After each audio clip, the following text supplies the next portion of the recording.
Welcome to or welcome back to my channel, depending if you're here for the first time or returning. I'm so glad that you're here checking out my video. As you can see from the title, we're going to be doing some Halloween makeup. This one, again, is not going to have any effects on it. It's going to just be makeup, which are going to be the last two looks that I'm doing. So last week with the clown, I'm sorry, not the clown. Last week with the doll and this week with the skeleton that we're going to do. So I have a couple of reference pictures that I pulled, and I will put them up here somewhere so you can look at those. And we're just gonna jump right into it. Same deal, I'm gonna be just doing my makeup with the voiceover over the video, and I'll see you at the end.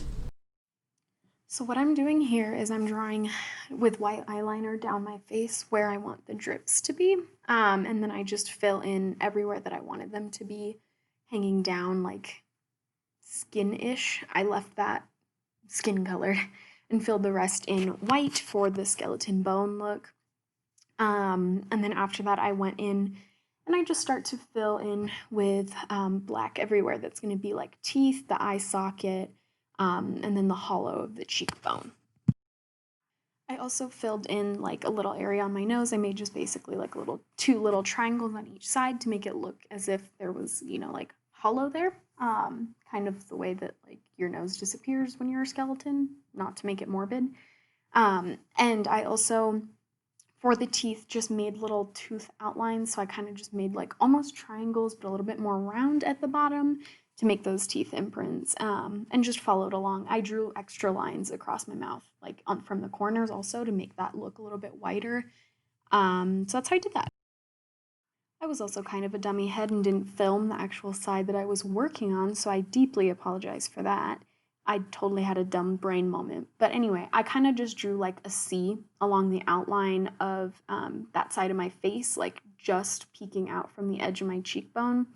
Or I'm sorry, not my cheekbone, the side of my face. So basically just drew a C, and then I filled it in a little bit to make it dark across, like on the innermost part of the C away from the mouth. Later, I'll fill this in with eyeshadow a little bit to make it almost like blend and gradient into that dark shades. And that's the same exact thing that I'm going to do with my teeth as well. In between the little tooth, the actual teeth, I'm going to put, it looked like black, but it honestly kind of turned out looking sort of brown, and then black on top of that just to make it look a little bit more shaded. After this, I just took brown and put a very thin line on the outside of the eye socket and on the outside of that C for the cheek socket, to give it almost like a sunken look. I also did it in the middle and on the outsides of the nose, but that one was a little bit hard since I couldn't quite get it close the way I wanted to. So that's just my next step. I also almost contoured a little bit on the outside of my face and then gave myself like my cheeks make a little bit more sunken in since I didn't quite make the C big enough to fill my whole face. So this step is optional. You could just stop here and have the skeleton look, but because I'm half Mexican, I wanted to honor my cultural background a little bit, and so I added a little bit of like a Dia De Los Muertos twist to it. And so I put some circular flowers around the eye socket, drew a flower on my chin with some little decorations coming out of it, and then drew some little petals coming away from my nose. But again, just be aware of the context in which you're wearing these things and if it's respectful or if it's not. So just be aware is all I'm saying. And just be respectful. We don't want to, appropriate anybody's culture.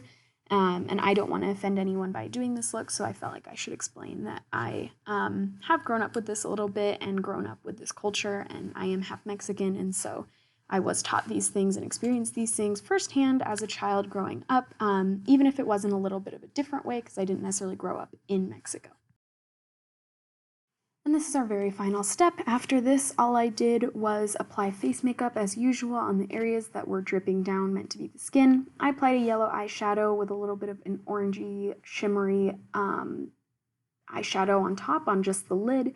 I thought that it would be cute, and then I added a winged liner, and I used some very natural looking fluffy eyelashes to put on top.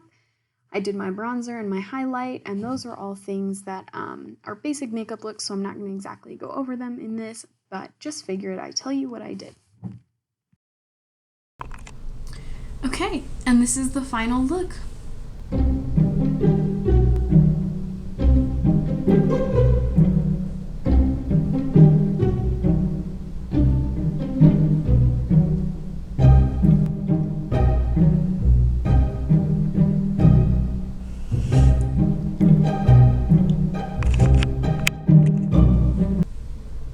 Okay, and this is, ow.